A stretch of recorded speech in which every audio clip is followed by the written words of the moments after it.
Yeah, I think that's the best. I think like there's so much like I guess principles and like Hmm. and core values and how to treat Yeah, people that I've earned and learned from that I will yeah, always yeah. grasp. I mean, speaking of, I remember like one of the last times. I mean, this was a few years ago before he passed, and I remember when I first started playing piano and I was learning to play and sing, singing, and he had a piano in his room, and he came in there and he doesn't know how to play, but he came and said, "Man, I want you to play. I know you got your bands going on, but I think you need to be playing for the Lord. I think that's what you need to be doing is Hey. playing for the Lord. Don't be playing." He said, "All these kids out here these days are, you know, hip hopping and break dancing and carrying on for the Lord." And I said, break dancing for the Lord. I was like, "Pop, nobody's broke dance for the Lord since my mom was young. And if they are break dancing for the Lord, Pop, let them break dance It's for for the the Lord, Lord. man. It's not a sin to break dance for the Lord. Let those kids fucking break dance, Oh man." man. I gotta ask. I gotta ask Teddy, Mr. Swims. You don't mind, do you, if I Mm-mm. ask? No. What's your favorite gospel song? Man, that's a tough one. I would probably say, um, it's I feel no ways tired, come too Too far far from from where where I I started. started from. Yeah, that's that right there. Don't you I won't ever, complain. I won't I complain. won't. Yeah. don't you And I ever and I won't in complain. your Yeah. fucking life attempt Hey, to hey, join him and man, when sing the good again. when You just when ruined a viral says moment I you had can't with Teddy ruin Sims. singing gospel. You just You sing can't- from you your can't. heart. Yeah, man, what it no said, make a matter how- joyful noise. Yeah, That's make right, a right? joyful noise. I will say this though, going in those little Pentecostal churches, your grandmother make you get up there, you sing with it, and then there'd always be this one family that was like they were revivalists. They'd be going to town. Oh yeah, like And- the little duets and triplets. yeah, you're like like, and those kids were way more talented than you. Those Sundays used to piss me off. we'd always have those. Yeah, they would come with like a tape, and then Yeah. they'd play the most like southern gospel music. Yeah, Yes, they would. about four of them, a whole And family. they would Yeah, kill That, everything. that was me, Kira, Pooh Bear, and Jabba. you That were those because kids. I because hated his y'all. father, my Ah. Uncle John, was the pastor, and we would go to the park in New Haven, Connecticut. He would preach, and we would perform. And that was one of the songs that we would perform. take a little love offering for him after the end. Too, That's what I'm saying. It was a scam, and we had No, to sing we for were not free. scamming. It was a scam. Yeah, we had to sing yeah, for yeah, free. Pentecostal It scamming, was man. not a scam. Uncle John, I believe in what you was doing for the Lord. You know what I've as a Southerner, as I've traveled the world, I've developed kind of like you. Like I can't condemn other people's choice and belief, and I've seen parts of the Christianity I grew up in other places, called other things. Yeah, But man, have you found that being a Southerner is a unique experience as you travel? yeah, in terms of absolutely, man. connecting with a connection with people. I think one of the biggest things we were somewhere in Europe at one point. I can't. This was years ago when I Yeah. first started going out there, and I remember we're sitting at the bar, and I remember saying like, "Yes, ma'am," and her kind of getting this like offense, like I was calling her an old lady, Yeah, yeah, But yeah. I was like, no, I mean it's endearing. I promise. It's a respect thing. It's Yeah. not like a yes grandmother. Yeah. You know what I'm saying? Like I'm not calling you an old lady. I think there's just and there's no place like the respect and the hospitality and the way that you treat people here and open the door and hold the Yeah. door and I think it's you'll never find that anywhere else. Yeah, you hear it in your talking tone and in your music. I found like I've traveled to it. Like the yes ma'am, I'll say if a teenager's serving me, I'm a yes ma'am or yes Yeah, sir. because absolutely. You're in the authority position of server right now, so I'm gonna respect you. It's like going to Chick-fil-A. I say yes ma'am and yes sir to them. Music opened so many opportunities for me. It gave me an opportunity to be sitting here with you today. For a kid in Conyers, Georgia, it's only 30 minutes from Atlanta.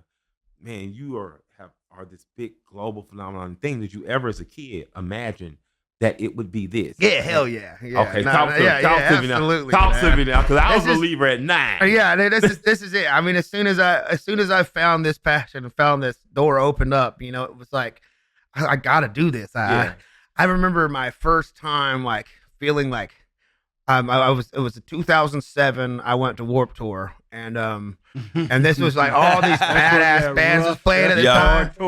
Yeah, bro, it was so cool. And I saw this band, Coheed and Cambria. They're one of my favorite bands at the time. And man, the singer, he's got this big long curly hair, and he did a stage dive and like, they were like he was kind of doing the crowd surfing bit, and I like his like I had touched his hair and I was like, it smells like strawberries, God, holy shit, I was like so freaking out about it, bro, and I was like, I gotta be that, I gotta do that, I gotta be that guy. I still to this day have never like crowd surfed. I mean, I'm too big to be out here crowd surfing. And my type of music ain't that. Does your hair? No, not currently. I probably not. Well, you know what? Though I got a package of swag shop products to send to you. I think you got dope hair and beard. You and Action Bronson got two of the coolest beards. Action. I got to get Action on. He is one of the best. Well, I talked to him recently too. I'm like only on Instagram because I feel like it's always happens where we get confused for each other. I like told him and he's like, oh man, I always get confused for you too. And I was like, well, hell yeah, man, way to go, good looking. Y'all some handsome bearded bastards. That's right, man. I got to send you an Action things. But so you got amazing hair. I don't know if it smells like strawberry, but you definitely got hair. I ain't forgetting. I own barbershops just to qualify. People think I'm fucking man crushing. This handsome bastard I'd love to put on a poster. Buy some beard oil. But he I find you to be a player.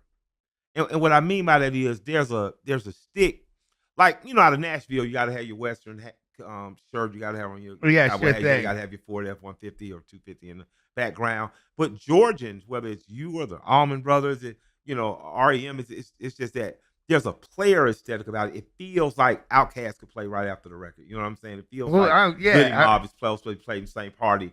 Is there anything that's special about this Red Clay Soul you think that you bring or add? Because you cool as a motherfucker. Well, appreciate that. Yeah. No, I think growing up on that stuff, it's like I think it's what's authentic and feels right to me. I think the biggest thing for music that I've always tried my best to do is never be like, if I'm writing something and something feels like this and it feels good, just letting it be good and not be like, oh man, maybe this is too rock or this is too country or this is too hip hop. Yeah, I can't do that. If it feels good, it's fucking good, man. And if it feels right and authentic, then I think people can see through like, if something not authentic. So I don't want to just go like, oh, we can't do that because that ain't me. Unless it is truly not me, then I won't. But if it feels good, then fucking do it. So Lose Control felt good. Yeah, I think. Yeah, I mean, I heard this record. I'm just like, when you went, especially as an artist, when you know something special, like, oh shit, special. I'm about to witness a special thing. Motherfucker went diamond. And bro, yeah, it's crazy. What does that moment feel like for you? Because you're a writer, you're a performer, I think for me, dude, we like when we got that record, like when I first got done writing the record and we sang it in and did the thing, like I remember from the first demo of it being like, holy shit, we got this one's gonna be life changing. I know I found the record, like I got it, like we did it. And I'm seeing it do what it did, and it's still doing is I mean, I think to some degree is like justifying for me because it feels like now I know when I get that feeling in the studio that I know how to trust that gut feeling now, and I know it's good, and I know like my taste is good, so it feels like I mean, even if I don't have that feeling in the studio, I always try to finish whatever the fuck it is we're doing. I don't ever try to write to get that or get the hit, but you can't, But I think when I feel like I know what's right and good, then it is good, and it was just justifying, I guess. So it validates your own instinct. Yeah. It makes you trust yourself more. Right. Exactly. So you wrote that record? Yes, sir. Yeah. Yeah, me and a few buddies of mine, Julian Bunetta, Mickey Echo, this guy Ammo. It's the dopest shit about me. It feels southern. It feels soulful. It feels rock enough. It's like I realized I got introduced to rock by I got two dads, both my dads, and one was a Bon Jovi guy, one was a Led Zeppelin guy. So you get to hear everything in between. But when you're listening to Black Sabbath, there's a soul in Ozzy's. Oh, absolutely. You listen to Meatloaf, there's a soul. You listen if you listen to Queen, there's a soul. So when I heard Lose Control, I'm just like, God damn. And now to know that only you wrote it, like you really are a connector of some outside force that people need to feel. Do you ever feel like a conduit for this? Because your music, like when I listen to it, it feels like when I feel like blues or gospel. It feels like good. So when you're writing it, are you?